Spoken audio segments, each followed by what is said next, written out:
Raju vets Rambai movie review in 1 minute. Climax చూశాక నా mind పోయింది గాయస్.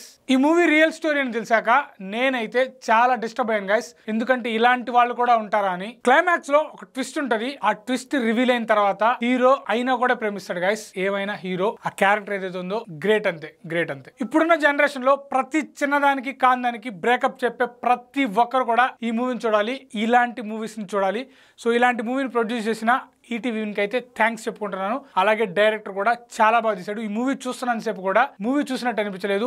ఒక రియల్ స్టోరీని ఒక పల్లెటూరులో మనం చూస్తే ఎలా ఉంటుందో అలా అనిపించింది. సో ఓవరాల్ గా మూవీ అయితే చాలా బాగుంది. టికెట్ రేట్ కూడా చాలా తక్కువ, 99 రూపీస్ మాత్రమే. సో ఏది ఏమైనా హీరో హీరోయిన్ చేశారు యాక్టింగ్. వాళ్ళు ఈ క్యారెక్టర్ వాళ్ళదేనా అన్న తట్టు అయితే చేశారు. మెయిన్ గా మూవీలో మ్యూజిక్ అయితే మనల్ని మూవీకి కట్టి పడేస్తుంది. సో దీన్ని మూవీ అనడం అనేది అయితే కరెక్ట్ కాదు. ఈ మూవీని ప్రతి ఒక్కరు చూడాల్సిందే. ఎందుకంటే ఈ మూవీ అంత వర్త్. మీరు చూసి బాలేదు అంటే నేను రివ్యూస్ చెప్పడం ఆపేస్తా. ఇది గైస్ నా రివ్యూ. సో ఖచ్చితంగా వీడియో నచ్చుంటే వీడియోని లైక్ చేయండి, ఛానల్ ని సబ్స్క్రైబ్ చేసుకోండి. మరొక మంచి రివ్యూతో కలుస్తాను. మూవీని అయితే అస్సలు మిస్ అవ్వద్దు. టికెట్స్ ఇప్పుడు బుక్ చేసుకోండి.